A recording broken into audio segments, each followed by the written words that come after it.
တမန်ကျမ်းစာနှင့်ယေရှုခရစ်တော်ကျွန်ုပ်တို့နေထိုင်သောကဘာကြီးနှင့်တကွာလူမှအစ၍ဖန်ဆင်းခံအရာခတ်သိမ်း၏အဆုံးရောက်လို့နေပြီဖြစ်တတ်ဖြစ်ထိုပျက်စီးခြင်းထဲမှလော့အောင်မိကဲ့သို့ကြိုတင်ပြင်ဆင်ရမည်ကိုပြောပြသွားမှာပါလေးနဲ့မြာတနတ်နဲ့ကြီးဆံကိုခွဲခြား၍မရနိုင်ကြတဲ့ကဲ့သို့ထာဝရဘုရားတမန်ကျမ်းနှင့်ယေရှုခရစ်တော်ကိုတီးခြားစီခွဲခြား၍မရနိုင်ပါထာဝရဘုရားအာပေါ်အတိုင်းပရောဖက်များတမန်တော်များမှတရှင်သောဝိညာဉ်တော်ကိုအမြင်ပြုလေရေးသားဖော်ပြကြသည့်ဝါကြတွေစကလုံးတွေကိုချုပ်လေထာဝရဘုရားတမန်ကျမ်းဟုခေါ်ပြီးဓမ္မဟောင်း39ကျမ်းဓမ္မသစ်29ကျမ်းကျမ်းပေါင်း66ကျမ်းရှိကာละกองจันสาสกลงวาจาด้วยอปอတွင်တရှင်သောဝိညာဉ်တော်ဖျားလှုပ်ရှားလျက်ရှိသောကြောင့်ထာဝရဘုရားကိုတောင့်တလျက်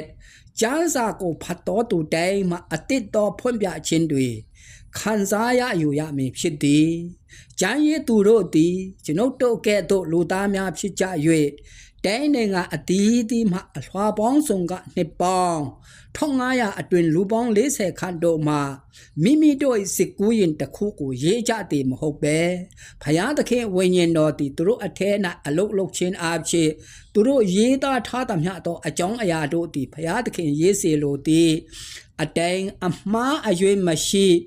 တိကျမှန်ကန်စွာရေးသားကြခြင်းဖြစ်သည်ထို့ကြောင့်တမန်ကျမ်းစာသည်မမြင်ရသောဖယားသခင်မှမြင်နေရသောလူတွေကိုအသုံးပြုခြင်းအဖြစ်ဖြစ်ပေါ်လာပြီးဖယားသခင်နှုတ်ကပတ်တော်ဟုလည်းခေါ်သည်ထိုနှုတ်ကပတ်တော်အဖြစ်သာလူမှအစ၍အရာခတ်သိမ်းသောအရာဖြစ်လာက၎င်းနှုတ်ကပတ်တော်သည်လူစားတိကိုခံယူလာသည်ယေရှုခရစ်တော်ဖြစ်သည်ဖယားသခင်နှုတ်ကပတ်တော်ဖြစ်သည့်တမန်ကျမ်းစာထဲကစကားလုံးတွေဝါကြတွေကိုပေါင်းပြီးဓမ္မဟောင်း39ကျမ်းဤအယိတ်တီလေဝါကာတိုင်၌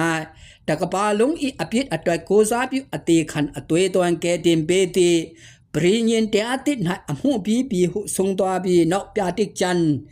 ခန်းကြီး27တွင်အမှုပြီးဟုဒုတိယအကျင့်ကပါတိတွင်နောက်ဆုံးအဆုံးတတ်သည်လူမျက်စိဖြင့်မမြင်နိုင်သောဖယားသခင်သည်မြင်နိုင်သောစကလုံးတွေဝါကြတွေနှင့်ဖွဲ့စည်းထားသောတမန်ကျမ်းစာအဖြစ်ပေါ်လွင်ထင်ရှားသည့်အပြင်မျက်မြင်မရသောဖယားသခင်၏ပုံသဏ္ဍာန်တော်သည်မြင်နေရသောယေရှုခရစ်တော်လူစားတိခံလာခြင်းအဖြစ်ပေါ်လွင်ထင်ရှားပြသည်အကယ်၍လူနှအပြစ်မရှိပါကထာဝရဘုရားသည်ယေရှုနာမည်ဖြင့်လူစားတိခံယူလာเสียအကြောင်းမရှိထို့ကြောင့်ခမဲတော်ဖယားသခင်သားတော်ယေရှုခရစ်တော်တရှင်သောဝိညာဉ်တော်ဖယားသုံးပါးတလုံးတဝအတိဖြစ်ကြောင်းဖန်ဆင်းခြင်းတွင်ဖော်ပြပြီးတမန်ကျမ်းစာအတိကဖော်ပြချက်မှာလူ၏အပြစ်ကိုဖြေရှင်းပေးသည့်သားတော်ယေရှုခရစ်တော်ကိုယုံကြည်ရန်သည့်အတိကဖြစ်သည်လူ၏အပြစ်ကိုဖြေရှင်းပေးသည့်ယေရှုခရစ်တော်ကိုအပြစ်သားလူမှယုံကြည်လက်ခံလာနိုင်ရန်တရှင်သောဝိညာဉ်တော်ဖယား၏ဖွင့်ပြခြင်းလိုအပ်ပြီးအပြစ်ကိုဖြေလွှတ်ပေးသည့်ယေရှုခရစ်တော်ကိုနှလုံးသားအမှန်နှင့်ယုံကြည်လက်ခံလာမှဖယားသခင်ကိုယုံကြည်ရာရောက်သည်အပြစ်သားတွေကဖယားသခင်ကိုယုံလျင်ကောင်းကင်ရောက်မည်ဟုထင်ကြတော်လဲယေရှုခရစ်တော်ကိုမယုံကြည်နိုင်ကြသောကြောင့်ကောင်းကင်ဘုံကိုမခံစားနိုင်ကြကြောင်းရှင်လုကာအခန်းကြီး23ငယ်39မှ43တွင်ဖော်ပြသည်အာဒမကူးဆက်လာသည့်အပြစ်ကြောင့်ဖယားသခင်အမျက်တော်သည်လက်ဝါးကားတိုင်၌ကိုစားပြုအသေးခံအသွေးသွန်ပေးသည်ယေရှုခရစ်တော်အသွေးအားဖြစ်သာအမျက်တော်ပြန်ပြေသောကြောင့်ယေရှုခရစ်တော်ကိုမိမိ၏ကယ်တင်ရှင်အဖြစ်ယုံကြည်လက်ခံလာနိုင်ခြင်းတည်သာဖယားသခင်နီလန်ဖြစ်ပြီးထာဝရဘုရား၏တမန်ကျမ်းအကျုပ်လည်းဖြစ်သည်ဖယားသခင်ကိုယုံကြည်သည်ဟုထင်ပြီးဖယားသခင်နီလန်ဥပဒေယေရှုခရစ်တော်ကိုညှင်းပယ်လျင်ဖယားသခင်ကိုညှင်းပယ်ရတာရောက်ကြောင်းရှင်လုကာအခန်းကြီး16ငယ်19မှ31တွင်ပရောဖက်များ၏စကားကိုနားမထောင်သောကြောင့်တထေးကြီးထာဝရအပူပြင်းသည်မိအိုင်ထဲရောက်ကြောင်းဖော်ပြသည်ပရောဖက်များ၏စကားဆိုသည်မှာတမန်ကျမ်းစာကိုဆိုခြင်းဖြစ်ကတမန်ကျမ်းစာ၏အချုပ်ယေရှုခရစ်တော်ကိုမယုံ၍ထိုးပူပြင်းသောနေရာရောက်ကြောင်းကိုဆိုလိုခြင်းဖြစ်သည်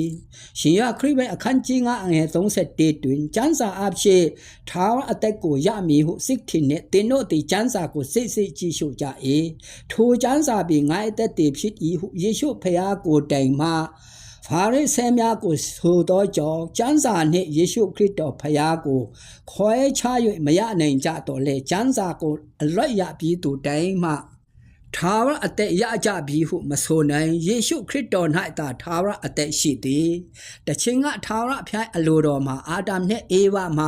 တားမြစ်ထားသောအသီးကိုမစားကြရန်ဖြစ်တော်လဲတားမြစ်ထားပါလေနှင့်စားကြလိုပဲ၎င်းအပြစ်လူတိုင်း၌ကူးဆက်လာပြီးအိုနာတေချင်းတာမကထွက်သွားသည့်ဝိညာဉ်လည်းအပြစ်ကြောင့်ငရဲရောက်ရကြခြင်းဖြစ်၏လူတိုင်းဟာကျင့်ချင်းခံတော်သူဖြစ်သည်သို့တော်ယေရှုခရစ်တော်ကိုယုံပါကထိုကျင့်ချင်းမှလွတ်မည်ဟုတမန်ကျမ်းစာရဲ့ဖော်ပြချက်ကိုယုံကိုယုံရမည်ဖြစ်သည်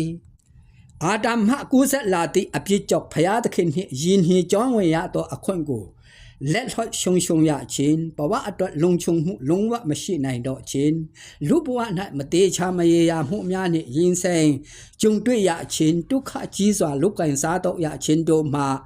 ယေရှု၏အသေးခံအသွေးသွန်ကိုစားပြုပေသည်ကိုယုံကြည်ခြင်းအဖြစ်ထာဝရပျော်ရွှင်ငြိမ်းချမ်းလှပသောဘဝတိတ်ကိုခံစားရယူကြပါစို့ဟုတမန်ကျမ်းစာနှင့်ယေရှုခရစ်တော်ကောင်းစဉ်ဖြင့်ဝင်ဟလိုက်ရပါသည်အာမင်အရောက်တိုင်ဖျားရှိကောင်းချီးပေးပါစေ